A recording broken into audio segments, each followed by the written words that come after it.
Welcome to the Widescreen Week in Review for the second week of April 2016. This week's Widescreen Week in Review is sponsored by our very own WSGF Ultimate Monitor Stand. It's the only monitor stand on the market designed to grow with you in your gaming rig. It supports 3x1 landscape, 1+3 landscape with up to 27-inch panels, and it also supports 5x1 portrait with up to 25-inch panels.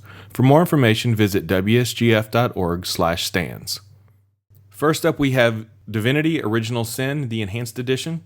It gets gold for widescreen and ultra-wide configurations and a silver for multi-monitor. It has native horizontal plus support across all of the display configurations, and the only blemish in multi-monitor is a spanned HUD. Next up, we have Nexus, the Jupiter Incident. It gets gold for widescreen and ultra-wide with silver for multi-monitor. It has native horizontal plus support for the GOG and Steam versions. The retail disc has several issues which are outlined on the WSGF. Your best bet is to go with the GOG or Steam versions and avoid the retail disc version. It defaults to run at your desktop resolution, although for ultra-wide users, if you have 3440 by 1440, you will need to manually set that with an INI file. The only blemish in multi-monitor is a spanned HUD. Here we have Nanosaur 2 Hatchling. It gets silver support for widescreen and ultra-wide and limited support for multi-mon. The game is natively horizontal plus, but the HUD size increases as the aspect gets wider. In Multimon, the HUD is gigantic and covers much of the outer screens, rendering the game largely unplayable. Here we have classic title Star Wars Dark Forces. It gets limited support for widescreen, ultra-wide, and multi-monitor, and this is because it requires the use of the XL engine, which we have linked in the WSGF entry. Menus, full motion videos, and in-game text are stretched from 4x3, but the HUD, weapons, sprites, and 3D elements all scale correctly. Using the XL engine does produce some issues with the game, but it can still be completed. Details are available via a link in its entry on the WSGF. Next up is Bloodline Betrayal. It has limited support for widescreen and ultra-wide, and multi-monitor is unsupported.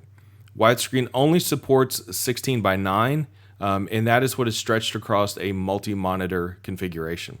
We have an edited EXE on the WSGF for 21:9, which supports the resolution and helps fix the aspect ratio a bit. Here we have Redline. It has limited support for widescreen and all other configurations are unsupported. A special configuration tool is needed for widescreen. The game is horizontal plus in the FPS segments, but vert minus in the vehicle segments. Here we have Dead State Reanimated. It gets gold support for widescreen and ultra-wide, silver support for multi-monitor. It is native horizontal plus in all configurations, and as we've seen a couple of times already, the only blemish is a spanned HUD in multi-monitor. And next up we have BeamNG.Drive. It gets gold for widescreen, ultra-wide, and 4K Ultra HD. In multi-monitor, it gets a silver. It has native horizontal plus support across all display configurations. The one blemish on multi-monitor is a spanned HUD.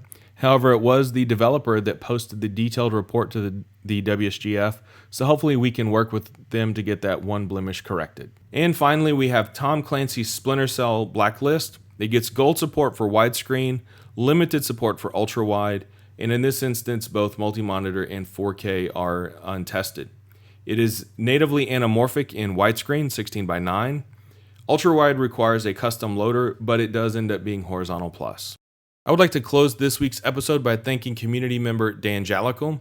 Over the first couple of episodes, we invited people to help us with crowdsourcing information on games, either going into the site and creating or updating a detailed report directly, or jumping into our Discord server to share information and screenshots.